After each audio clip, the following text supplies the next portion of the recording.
Hi guys, welcome back to my channel. Matam khara live tharudre yam kuire blog sum pung phana sengbat ngamde adubu zeyul gi rasibol de damak thaga chabu ngamje ngamna su hona jari ko tabak ti am chille sahi yamaga thabak adum yam be hele I hadu yam chumme hatare alaman ching haina bado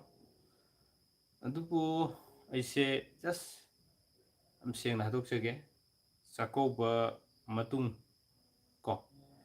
chapter chako matung dagi di mayam na pam liba topic sing do ai loina adum thamjara ne hatare withdraw Mahesh. Hi, I'm okay. Hi Mahesh, welcome back to my channel. Okay, kanano ahan light number se yam no aje ngasidi ko khogi mi lai hingchaba tawa sigi fall sig matang kitang nei namina je koi ko mi lai hingchaba habisi khogi ꯍꯥꯏꯔꯤꯕꯁꯤꯡꯁꯦ ꯅꯨꯄꯥ ꯑꯃꯗꯤ ꯅꯨꯄꯤꯗꯤ ꯌꯦꯡꯒꯗꯕꯅꯤ ꯁꯤ ꯀꯃꯥꯏꯅ ꯌꯦꯡꯒꯅꯤ ꯀꯔꯤ phone ꯂꯩ ꯍꯥꯏꯕꯗꯨ ꯈꯪꯃꯤꯟꯅꯁꯦ ꯍꯥꯏꯇꯥꯔꯦꯀꯣ ꯌꯥꯝ ꯄꯪꯀꯨꯏ ꯀꯨꯏꯗꯅ live ꯊꯥꯖꯒꯦ Pratima Devi hi okay Blackpink lover hi bro Pratima Devi hello okay hello mayam khurumjari ngasidi ꯑꯩꯈꯣꯏꯒꯤ ꯁꯪꯁꯀ꯭ꯔꯤꯠ ꯂꯣꯟꯗ ꯍꯥꯏꯇꯥꯔꯦ ꯒꯟꯀ꯭ꯔꯤꯠ ꯍꯥꯏ ꯒꯟ ꯃꯒꯨꯟ ꯀꯣ ꯒꯟꯁꯤꯒꯤ ꯃꯇꯥꯡꯗ ꯗꯦꯕꯒꯟ ꯅꯔꯒꯟ ꯔꯛꯁꯁꯒꯟ ꯍꯥꯏꯇꯥꯔꯦ ꯁꯨꯝꯅ ꯈꯥꯏꯗꯣꯛꯑꯦ ꯑꯩꯈꯣꯏ ꯃꯅꯤꯄꯨꯔꯤꯗ ꯗꯦꯕꯒꯟ ꯍꯥꯏꯔꯒꯅ ꯂꯥꯏꯒꯤ ꯀꯥꯡꯂꯨꯞ ꯍꯥꯏ ꯑꯗꯨꯒ ꯅꯔꯒꯟ ꯍꯥꯏꯕꯅ ꯃꯤꯒꯤ ꯀꯥꯡꯂꯨꯞ ꯀꯣ ꯔꯛꯁ ꯍꯥꯏꯕꯅ ꯑꯩꯈꯣꯏ ꯍꯤꯡꯆꯥꯕꯒꯤ ꯀꯥꯡꯂꯨꯞ ꯍꯥꯏꯇꯥꯔꯦ ꯁꯨꯃꯥꯏꯅ ꯈꯥꯏꯗꯣꯛꯄꯁꯤꯗ ꯅꯨꯄꯥ ꯑꯃꯗꯤ ꯑꯩ ꯕ꯭ꯂꯣꯛꯄꯨꯗꯤ ꯁꯦꯝꯖꯈ꯭ꯔꯦꯕꯀꯣ ꯑꯗꯨꯃꯛ ꯑꯣꯏꯇꯥꯔꯒꯁꯨ ꯉꯁꯥꯏꯒꯤ ꯁꯦ ꯕ꯭ꯂꯣꯛ ꯁꯦꯝꯕ ꯇꯥꯔꯒꯁꯨ ꯂꯥꯏꯐꯁꯤꯗꯁꯨ ꯑꯃꯨꯛ ꯍꯧꯅꯅ ꯅꯤꯡꯁꯤꯡꯃꯤꯟꯅꯕꯒꯤ ꯇꯥꯟꯖꯥꯗꯣ ꯂꯧꯃꯤꯟꯅꯁꯤ ꯍꯥꯏꯕꯒꯤꯗꯃꯛ ꯊꯥꯖꯔꯛꯄꯅꯦ ꯑꯗꯨ ꯌꯥꯝ ꯀꯨꯏꯅ ꯊꯥꯖꯔꯣꯏ ꯉꯥꯏꯍꯥꯛ ꯂꯥꯏꯚꯇ ꯂꯥꯛꯆꯕ ꯃꯇꯝꯁꯤꯗ ꯃꯌꯥꯝꯒ ꯎꯅꯕ ꯐꯪꯖꯕ ꯃꯌꯥꯝꯅ ꯈꯧꯔꯥꯡꯅ ꯉꯥꯏꯕꯤꯔꯝꯕ ꯑꯃꯁꯨꯡ ꯂꯥꯏꯐꯁꯤꯕꯨ ꯃꯄꯨꯡ ꯐꯥꯍꯟꯕꯤꯕꯒꯤꯗꯃꯛ ꯃꯌꯥꯝ ꯄꯨꯝꯅꯃꯛꯄꯨ ꯑꯍꯥꯟꯕꯗ ꯑꯩꯒꯤ ꯃꯥꯏꯀꯩꯗꯒꯤ ꯏꯀꯥꯏ ꯈꯨꯝꯅꯕ ꯆꯔꯤ ꯄꯨꯝꯅꯃꯛꯄꯨ ꯊꯥꯒꯠꯆꯔꯤ ꯀꯔꯤ ꯌꯦꯟꯁꯥꯡ ꯆꯥꯒꯦ ꯏꯌꯥꯝꯕ ꯄ꯭ꯔꯇꯤꯃꯥ ꯗꯦꯕꯤ ꯑꯩ ꯍꯋꯥꯏ ꯊꯣꯡꯕ ꯆꯥꯔꯦ ꯉꯁꯤꯗꯤ ꯍꯋꯥꯏ ꯀꯥꯡꯇꯛ ꯀꯣ ꯑꯃꯨꯛ ꯀꯩꯒꯨꯝꯕ ꯑꯝꯇ ꯍꯪꯖꯒꯦ ꯌꯥꯒꯗ꯭ꯔꯥ ꯌꯥꯅꯤꯅ ꯔꯟꯖꯅꯥ ꯗꯦꯕꯤ ꯌꯥꯅꯤ ꯍꯪꯕꯤꯔꯣ ꯃꯌꯥꯝꯒ ꯋꯥꯔꯤ ꯋꯥꯇꯥꯏ ꯁꯥꯟꯅꯅꯕꯒꯤꯗꯃꯛꯇ ꯑꯩ ꯂꯥꯏꯚ ꯊꯥꯖꯔꯛꯄꯅꯤ ꯌꯥꯝ ꯇꯣꯏꯅꯃꯛ ꯊꯥꯕ ꯉꯝꯗ꯭ꯔꯒ ꯇꯥꯔꯒꯁꯨ ꯃꯔꯛ ꯃꯔꯛꯇ ꯊꯥꯖꯕ ꯃꯇꯝꯁꯤꯗ ꯍꯦꯛ ꯊꯥꯕꯒ ꯃꯌꯥꯝ ꯂꯥꯛꯄꯤꯕ ꯌꯥꯝ ꯅꯨꯡꯉꯥꯏꯖꯩ ꯀꯣ ꯑꯗꯨ ꯂꯥꯏꯚꯁꯤꯗ ꯑꯃꯨꯛ ꯊꯦꯡꯅꯕ ꯑꯩꯈꯣꯏ ꯎꯅꯕꯁꯤ ꯌꯥꯝ ꯐꯩ ꯃꯌꯥꯝꯅ ꯏꯊꯥ ꯊꯥꯖꯗꯕ ꯑꯗꯨꯒ ꯊꯦꯡꯗꯤ ꯁꯨꯝ ꯊꯦꯡꯅꯔꯒ ꯀꯔꯤꯒꯤꯅꯣ ꯀꯔꯝꯅꯅꯣ ꯀꯔꯤꯒꯤꯗꯃꯛ ꯇꯧꯔꯤꯕꯅꯣ ꯍꯥꯏꯕ ꯃꯌꯥꯝꯁꯤꯡꯁꯦ ꯃꯁꯤ ꯅꯩꯅꯍꯧꯗꯕꯗꯒꯤ ꯈꯪꯗꯅ ꯁꯨꯝ ꯆꯠꯈꯤꯒꯗꯕ ꯈꯔ ꯇꯣꯄꯤꯛ ꯀꯌꯥ ꯑꯩꯈꯣꯏꯅ ꯄꯨꯗꯨꯅ ꯂꯥꯛꯆꯈꯤꯅꯤ ꯍꯥꯏꯇꯥꯔꯦꯀꯣ ꯍꯥꯏꯔꯤꯕ ꯇꯣꯄꯤꯛꯁꯤꯡꯁꯦ ꯂꯥꯛꯑꯕ ꯃꯇꯝꯗ ꯃꯌꯥꯝ ꯁꯨꯅ ꯌꯥꯝ ꯀꯥꯟꯅꯕ ꯐꯪꯒꯅꯤꯅ ꯈꯟꯖꯩ ꯍꯧꯖꯤꯛꯁꯦ ꯊꯕꯛ ꯑꯗꯨꯃꯛ ꯈꯔ ꯌꯥꯝꯕꯒꯤ ꯚꯤꯗꯤꯑꯣ ꯊꯥꯒꯠꯄꯁꯤ ꯑꯩꯉꯣꯟꯗ ꯈꯔ ꯑꯋꯥꯕ ꯄ꯭ꯔꯣꯕ꯭ꯂꯦꯝ ꯈꯔ ꯌꯥꯝ ꯑꯣꯏ ꯑꯗꯨꯅꯅꯤ ꯑꯣꯀꯦ ꯑꯗꯨꯗꯤ ꯃꯌꯥꯝ ꯍꯧꯔꯁꯤꯔꯥ ꯌꯥꯝ ꯀꯨꯏꯅ ꯊꯥꯒꯗꯕ ꯅꯠꯇꯕꯅꯤꯅꯀꯣ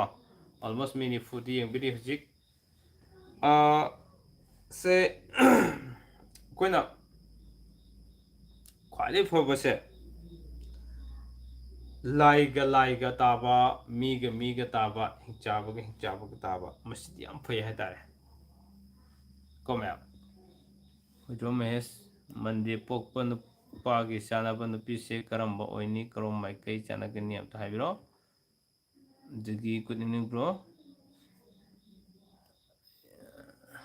ꯏꯌꯥꯝꯕꯩꯁꯨ ꯀꯩꯝꯇ ꯍꯪꯖꯒꯦ ꯌꯥꯏ ꯍꯪꯕꯤꯔꯣ ꯃꯟꯗꯦ ꯄꯣꯛꯄ ꯃꯤ ꯅꯨꯄꯤꯒ ꯆꯥꯅꯕꯁꯦ ꯇ꯭ꯌꯨꯁꯗꯦ ꯆꯥꯅꯅꯤ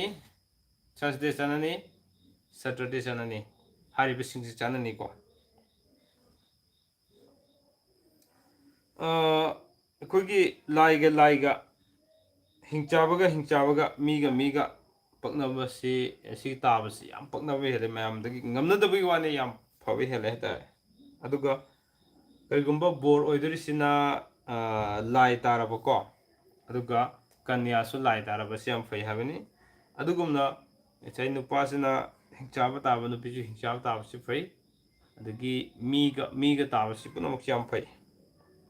ꯁꯨꯝꯅ ꯌꯦꯡꯕ ꯃꯇꯝꯁꯤꯗ ꯑꯩꯈꯣꯏꯅ ꯁꯦ ꯑꯦꯛꯖꯥꯝꯄꯜꯗ ꯑꯇꯣꯞꯄ ꯃꯥꯏꯀꯩꯗ ꯌꯦꯡꯕ ꯃꯇꯝꯗ ꯂꯥꯏꯒ ꯃꯤꯒ ꯇꯥꯕꯁꯦ ꯃꯁꯤ ꯌꯥꯝ ꯐꯠꯇꯕꯃꯛꯇꯤ ꯅꯠꯇꯦ ꯃꯌꯥꯏ ꯃꯔꯛ ꯑꯣꯏꯅ ꯑꯗꯨꯝ ꯐꯩ ꯍꯥꯏꯇꯥꯔꯦ ꯀꯣ ꯑꯗꯨꯒ ꯑꯩꯈꯣꯏꯒꯤ ꯂꯥꯏꯒ ꯍꯤꯡꯆꯥꯕꯒ ꯇꯥꯕꯁꯦ ꯑꯇꯣꯟꯕ ꯑꯣꯏ ꯌꯥꯝ ꯄꯥꯡꯗꯕ ꯑꯣꯏ ꯃꯤꯒ ꯍꯤꯡꯆꯥꯕꯒꯁꯦ ꯌꯥꯝꯅ ꯁꯤꯡꯅꯒꯅꯤ ꯑꯗꯨꯅ ꯅꯤꯄꯥꯅ ꯀꯩꯒꯨꯝꯕ ꯍꯤꯡꯆꯥꯕ ꯅꯨꯄꯤꯅ ꯃꯤ ꯑꯣꯏꯔꯕꯗꯤ ꯑꯩꯈꯣꯏꯒꯤ ꯂꯨꯍꯣꯡꯕ ꯃꯇꯝꯗ ꯂꯨꯍꯣꯡꯂꯕ ꯃꯇꯨꯡꯗ ꯌꯥꯝ ꯅꯨꯡꯉꯥꯏ ꯌꯥꯏꯐꯅ ꯂꯩꯕ ꯑꯣꯏꯒꯅꯤ ꯍꯥꯏꯇꯥꯔꯦ ꯍꯥꯏꯕꯁꯤ ꯅꯨꯄꯥꯅ ꯍꯤꯡꯆꯥꯕꯤ ꯇꯥꯕ ꯅꯨꯄꯤꯅ ꯃꯤ ꯇꯥꯕꯩꯅꯤꯀꯣ ꯍꯥꯏꯁꯦ ꯅꯨꯄꯥꯅ ꯍꯤꯡꯆꯥꯕ ꯇꯥꯕ ꯅꯨꯄꯤꯅ ꯃꯤ ꯇꯥꯕꯁꯦ ꯌꯥꯝ ꯅꯨꯡꯉꯥꯏꯒꯅꯦꯕ ꯑꯗꯨꯒ ꯀꯩꯒꯨꯝꯕ ꯁꯤ ꯑꯣꯟꯅꯔꯕ ꯍꯥꯏꯗꯤ ꯁꯦ ꯅꯨꯄꯥꯅ ꯃꯤ ꯇꯥꯔꯕ ꯀꯣ ꯅꯨꯄꯥꯅ ꯃꯤ ꯇꯥꯔꯕ ꯑꯗꯨꯒ ꯅꯨꯄꯤꯅ ꯍꯤꯡꯆꯥꯕꯤ ꯇꯥꯔꯕ ꯑꯗꯨ ꯑꯣꯏꯔꯗꯤ ꯐꯠꯇꯦ ꯀꯣ ꯑꯗꯨꯒ ꯃꯈꯥ ꯇꯥꯅ ꯑꯩꯈꯣꯏꯅ ꯌꯦꯡꯕ ꯌꯥꯔꯤꯁꯤꯀꯣ ꯑꯩ ꯀꯃꯦꯟ ꯈꯤꯇꯪ ꯄꯥꯖꯒꯦ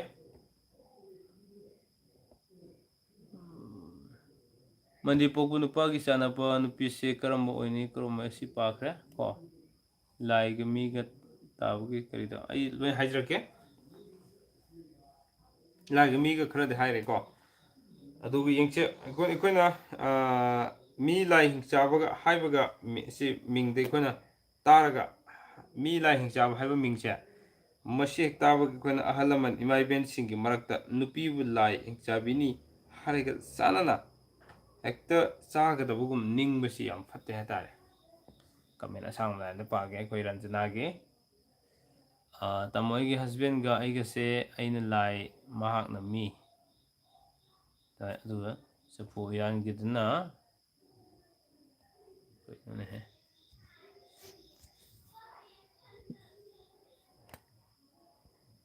ꯆꯐꯨ ꯃꯥꯗ ꯌꯨꯝꯁꯤꯡꯁꯤꯅꯦ ꯑꯗꯨꯒ ꯑꯩꯅ ꯊꯥꯡꯁꯤꯅꯦ ꯌꯥꯝ ꯐꯩ ꯑꯗꯣ ꯏꯕꯥꯅꯤꯗꯤ ꯃꯣꯠ ꯏꯆꯥ ꯆꯥꯟꯅꯗꯦ ꯉꯥꯏꯍꯥꯛ ꯂꯩꯇꯅ ꯅꯤꯡꯉꯥꯏ ꯁꯪꯗꯥꯅꯩ ꯀꯩꯒꯤꯅꯣ ꯃꯗꯨꯅ ꯑꯃꯨꯛ ꯀꯔꯤꯒꯤꯅꯣ ꯍꯥꯏꯕ ꯃꯇꯝꯗ ꯔꯥꯁꯤ ꯄꯛꯅꯗꯕꯒꯤꯅꯦ ꯀꯣ ꯔꯥꯁꯤ ꯄꯛꯅꯗꯕꯁꯤ ꯋꯥꯈꯜ ꯌꯥꯝ ꯃꯥꯟꯅꯔꯣꯏ ꯑꯗꯨꯒ ꯇꯥꯡ 15ꯗ ꯄꯣꯛꯄ ꯃꯤꯑꯣꯏꯈꯩꯁꯦ ꯂꯨꯍꯣꯡ ꯈꯣꯡꯗꯣꯡꯕꯁꯦ ꯑꯃꯗꯒꯤ ꯍꯦꯜꯂꯤ ꯍꯥꯏꯌꯦ ꯆꯨꯝꯕ꯭ꯔꯣ ꯂꯥꯜꯂꯤꯗ ꯑꯗꯨꯗꯤ ꯑꯗꯨꯁꯦ ꯑꯩꯅ ꯍꯥꯏꯈ꯭ꯔꯦꯀꯣ ꯑꯩꯈꯣꯏꯒꯤ ꯃꯤ ꯂꯥꯏ ꯍꯤꯡꯆꯥꯕ ꯇꯥꯕꯁꯤꯒꯤ ꯃꯤꯡꯗ ꯑꯩꯈꯣꯏ ꯑꯍꯜ ꯂꯃꯟ ꯏꯃꯥ ꯏꯕꯦꯟꯁꯤꯡꯒꯤ ꯃꯔꯛꯇ ꯅꯨꯄꯤꯕꯨ ꯂꯥꯏ ꯑꯗꯨꯒ ꯍꯤꯡꯆꯥꯕꯤꯅꯤ ꯍꯥꯏꯔꯒ ꯆꯥꯟꯅꯅ ꯍꯦꯛꯇ ꯆꯥꯒ ꯑꯗꯨꯝ ꯈꯟꯅꯕꯗꯣ ꯌꯥꯝ ꯐꯠꯇꯦ ꯍꯥꯏꯕꯅꯤꯀꯣ ꯑꯗꯨꯒ ꯀꯩꯒꯨꯝꯕ ꯂꯥꯏꯅꯤ ꯍꯥꯏꯔꯒ ꯃꯆꯥ ꯃꯋꯥ ꯄꯨꯟꯁꯤꯔꯣꯏꯗꯕꯒꯨꯝ ꯈꯟꯕ ꯊꯥꯖꯅꯕ ꯂꯩꯇꯕ ꯅꯠꯇꯦ ꯀꯣ ꯑꯗꯨꯒ ꯊꯥꯡꯉꯩ ꯁꯦꯡꯕꯒꯤꯗꯤ ꯑꯩꯈꯣꯏ ꯖꯣꯇꯤꯁ ꯌꯦꯡꯕ ꯁꯥꯁꯇ꯭ꯔꯒꯤ ꯃꯇꯨꯡ ꯏꯟꯅ ꯀꯔꯤ ꯍꯥꯏꯕ ꯃꯇꯝꯗ ꯀꯣ ꯍꯤꯡꯆꯥꯕ ꯍꯥꯏꯅ ꯍꯥꯏꯔꯤꯕꯁꯤ ꯆꯨꯝꯅꯒꯤ ꯅꯨꯄꯥ ꯑꯃꯁꯨꯡ ꯅꯨꯄꯤ ꯑꯅꯤꯗꯨ ꯇꯤꯟꯅꯕ ꯌꯥꯒꯗ꯭ꯔꯥ ꯍꯥꯏꯅ ꯌꯦꯡꯕ ꯈꯛꯇꯅꯦꯕ ꯃꯥ ꯍꯦꯛꯇ ꯍꯤꯡꯆꯥꯕꯒꯤ ꯔꯣꯜ ꯂꯧꯒꯗꯕ ꯅꯠꯇꯦꯕ ꯀꯣ ꯑꯗꯨꯒ ꯃꯤ ꯂꯥꯏ ꯍꯤꯡꯆꯥꯕ ꯁꯤꯁꯦ ꯃꯁꯤ ꯑꯩꯈꯣꯏꯅ ꯂꯥꯏ ꯑꯣꯏꯔꯒꯅ ꯀꯔꯤ ꯃꯉꯣꯟꯗ ꯀꯔꯤ ꯒꯨꯟ ꯆꯦꯟꯕ ꯃꯤ ꯑꯣꯏꯔꯒꯅ ꯀꯔꯤ ꯒꯨꯟ ꯆꯦꯟꯕ ꯍꯤꯡꯆꯥꯕ ꯑꯣꯏꯔꯒꯅ ꯀꯔꯤ ꯒꯨꯟ ꯆꯦꯟꯕ ꯍꯥꯏꯕꯗꯣ ꯑꯩ ꯊꯝꯖꯔꯛꯀꯦ ꯍꯥꯏꯇꯥꯔꯦ ꯌꯥꯏꯀꯣ ꯃꯌꯥꯝ ꯃꯤꯔꯥꯒꯤ ꯃꯦꯁꯦꯖ ꯀꯛꯈ꯭ꯔꯦ ꯑꯕꯨꯡꯆꯥ ꯈꯥꯏꯗꯦꯝ ꯋꯦꯅꯦꯁꯗꯦ ꯉꯥꯛꯇ ꯑꯗꯒꯤ ꯔꯥꯁꯤꯅ ꯃꯥꯅꯕꯁꯤꯡꯅ ꯑꯩꯅ ꯍꯥꯏꯖꯔꯛꯀꯦꯀꯣ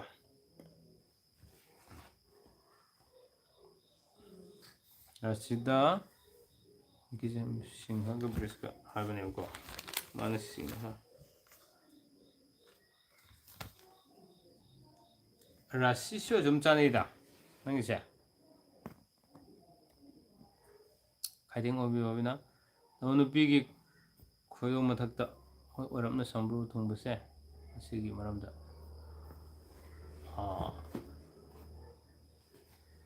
ꯈꯣꯏꯗꯧ ꯃꯄꯥꯃꯛꯇꯗ ꯑꯣꯏꯔꯒꯗꯤ ꯐꯣꯜꯗꯨ ꯀꯣꯟꯅ ꯌꯦꯡꯁꯤ ꯑꯗꯨꯒ ꯌꯦꯠꯂꯣꯝ ꯊꯥꯡꯕ ꯑꯣꯏꯔꯝ ꯊꯥꯡꯕ ꯍꯥꯏꯗꯨꯗꯤ ꯌꯦꯡꯕ ꯑꯃ ꯆꯪꯉꯦ ꯑꯣꯏꯔꯝ ꯊꯥꯡꯕ ꯑꯣꯏꯔꯒꯗꯤ ꯐꯩ ꯀꯀꯥ ꯃꯤ ꯂꯥꯏ ꯍꯤꯡꯆꯥꯕ ꯇꯥꯕꯁꯦ ꯀꯃꯥꯏ ꯈꯪꯗꯣꯏꯅꯣ ꯑꯗꯨꯗꯤ ꯀꯣꯊꯤꯒꯤꯗ ꯃꯥꯒꯤ ꯂꯒꯅꯒꯤ ꯃꯇꯨꯡ ꯏꯟꯅ ꯑꯗꯨꯝ ꯏꯔꯛꯀꯅꯤꯀꯣ ꯁꯤ ꯌꯦꯡꯉꯣ ꯂꯥꯏ ꯇꯥꯕꯁꯦ ꯀꯣꯊꯤꯗ ꯂꯣꯏ ꯏꯕ ꯉꯥꯛꯀꯅꯦꯕ मसी लाई ताबसिंगसे तिनसिनबा सेमगतपा सागतपा को अदुगा याम पुक्चेन सेंगबा सिगुम ओइगनेबा लाई ताबसिंगसे को अद हिंगचाबा ताबसिंगसिना कमाय तौनी अब मतमदा मीबु लाक्थुबा पाम्बा थुगाइबा मांगहनबा पुक्चेल लैबा कालुप सिगुम सिंगसु ओइगनेबा अदुगा कोइगी मी ताबा कालुपसे अहानबेदु लाई वांगनी अहानबेदु लाई ताबनी को अदु मी ताबगी सि कमाय तौगे मतमदा काहनदबा हानगी थादोकनिंगदबा पुक्चेल योखतपा मोंग चेनबा कांगुप सुमान तौबा खर लay को अदुगा यंगसे अखोना नुपाना सितारबा नुपीदा करी तानी करी फोल लay हाबसे अखोय अमु खंगमिनासे करिगुंबा नुपासिना लाई तारबा को अदुगा नुपीसु लाई ताबा मसीदा तोमदे याम फै को मयाम खंबिगदबसे राशि मानबा याम फै अदुगा सिगी गुनसे मी लाई हिंगचाबा ताबसे सि मानबसे याम फै को नुपासु लाई ताबा नुपीसु लाई ताबा को अदु मसी यामना फबो ओय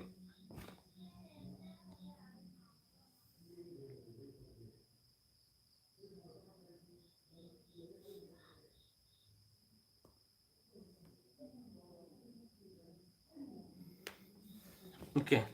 जिगिदो नुपाना लाई ताबा नुपीसु लाई ताबा याम फै हाबने अमुकसो नुपा लाई ताबा नुपी हिंगचाबी ताबा को मसिना याम फबोंगति ओइद्रे मयाय ओइना अदुम लेगनी को अदगी नुपाना हिंगचाबा ताबा नुपीना लाई तारबा को सिसो मया या पिकना फबदो ओइ हातारे को देन अदुगा निपाना मी ताबा अदुगा नुपीना लाई ताबा मसे मयाय ओइना फबचिंगे खरसो फै खरसो फते हातारे को अदुगा नुपाना लाई ताबा नुपीना मी ताबा ओइरबा मसी मुसु याम फै अदगी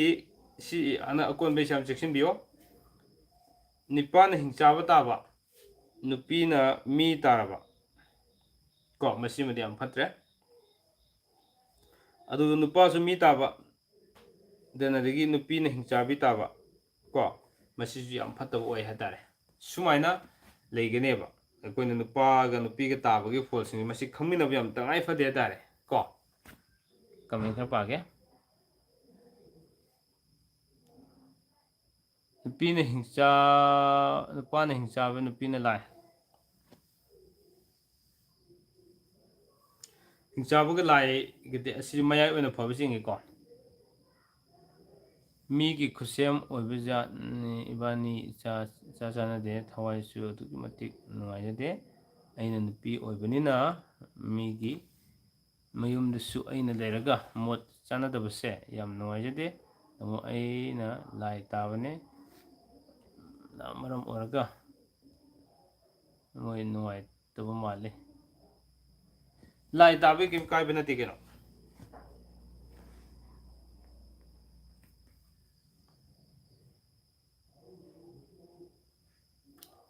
लाई ताबदी याम फै हाइने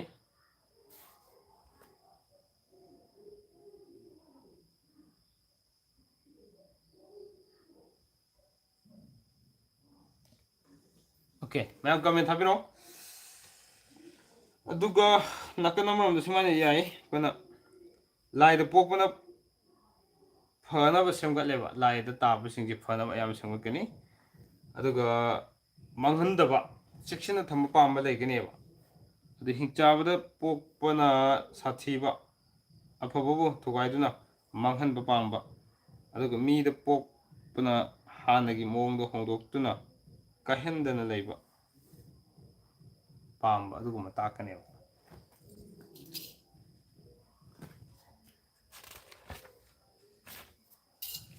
ओके अदुना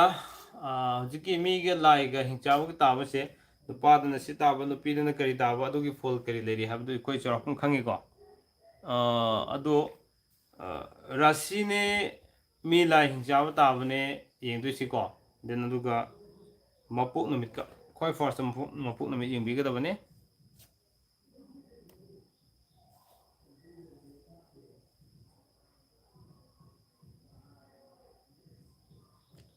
ꯉꯥꯛꯊꯣꯛꯅꯕ ꯎꯄꯥꯏ ꯂꯩꯒꯅꯤ ꯀꯣꯟꯅ ꯑꯩ ꯋꯥꯆꯞꯇ ꯂꯥꯛꯄꯤꯔꯣ ꯃꯥꯏꯀꯩꯒꯤꯗꯤ ꯑꯗꯨꯝ ꯄꯛꯅꯅꯤꯗ ꯃꯌꯥꯝ ꯀꯩꯝ ꯋꯥꯕꯤꯔꯨꯅꯨ ꯃꯥꯏꯀꯩꯅ ꯑꯩꯈꯣꯏ ꯀꯩꯅꯣ ꯇꯧꯕ ꯌꯥꯕ ꯅꯠꯇꯦ ꯍꯣꯏ ꯈꯔꯗꯤ ꯌꯦꯡꯗꯕ ꯌꯥꯗꯦꯀꯣ ꯃꯔꯨ ꯑꯣꯏꯔꯤꯁꯤ ꯆꯥꯟꯅꯕ ꯆꯥꯟꯅꯗꯕꯗꯨꯅꯤ ꯈ꯭ꯋꯥꯏ ꯗꯔꯀꯥꯔ ꯂꯩꯔꯤꯁꯦ ꯅꯨꯄꯤꯁꯨ ꯅꯨꯄꯥꯁꯨ ꯁꯟꯗꯦ ꯉꯥꯛꯇ ꯈꯤꯇꯪ ꯐꯕ ꯋꯥꯠꯂꯦ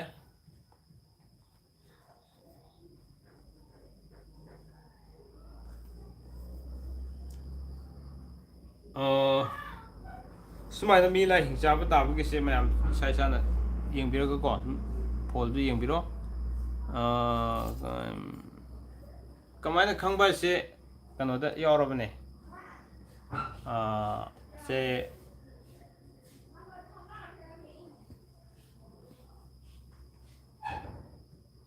ꯀꯣꯊꯤꯗ ꯂꯣꯏ ꯌꯥꯎꯔꯕꯅꯦ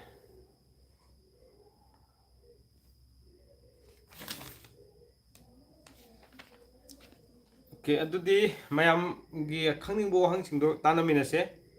ꯑꯩꯅ ꯈꯪꯕꯈꯩꯗꯤ ꯁꯤꯌꯔ ꯇꯧꯖꯒꯦꯀꯣ ꯀꯃꯦꯟꯗꯒꯤ ꯁꯨꯝ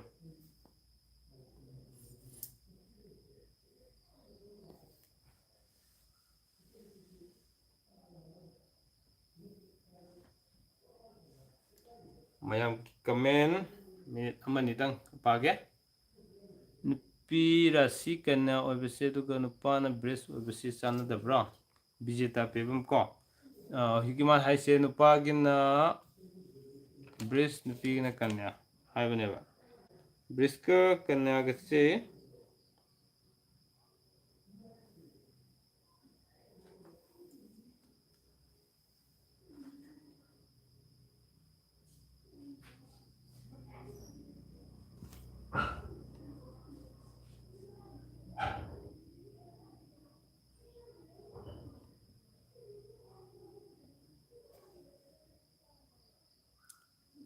ꯕ꯭ꯔꯤꯁꯀ ꯀꯩꯅꯥꯒꯁꯦ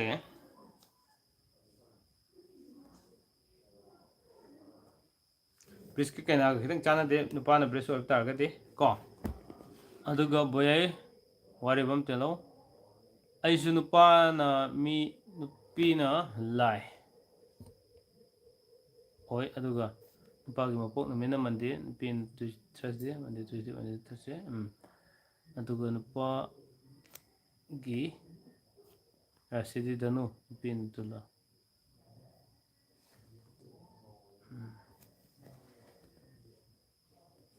ꯁꯥꯡꯃꯟꯈ꯭ꯔꯦ ꯀꯃꯦꯟꯁꯦ ꯐꯖꯕ ꯍꯟꯅ ꯊꯥꯒꯠꯀꯦ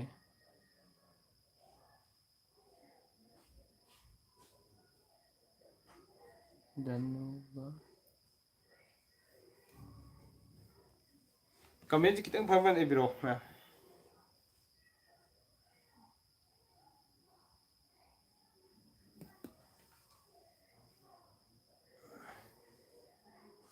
ꯑꯣꯀꯦ ꯑꯗꯨꯗꯤ ꯃꯌꯥꯝ ꯅꯦꯛꯁ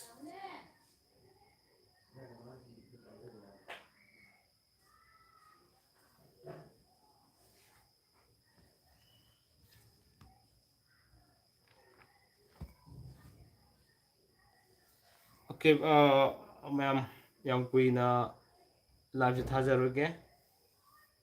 ꯇꯦꯛ ꯃꯆꯥ ꯃꯆꯥ ꯉꯥꯏꯍꯥꯛ ꯊꯥꯒꯠꯄꯩ ꯋꯥꯅꯤꯀꯣ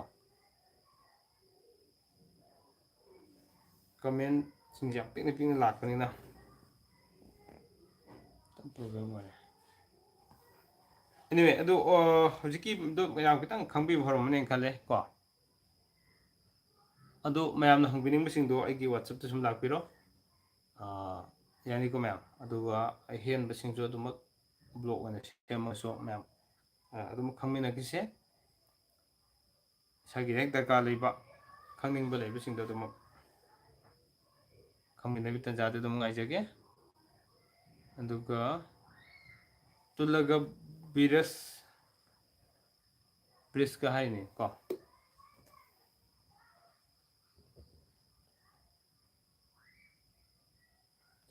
ꯑꯣꯀꯦ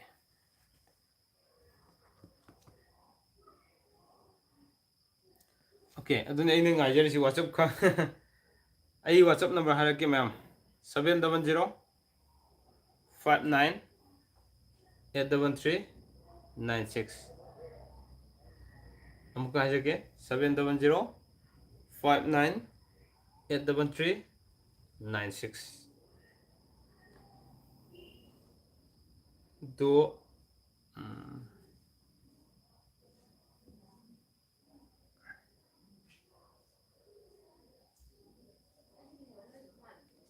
अदुदी WhatsApp तो लागिरो मैम गदोरोगे को खरा ngân ba matam dagi mapung phana la ta jage ngasi theng mani na asu thabuk chalo mayam do khara wa kdo male ma'am काइनरसी को खंगनिंग मिसिंग WhatsApp तो टेक्स्ट तो बिरो आई रिप्लाई भी जगे को okay bye bye thank you bye bye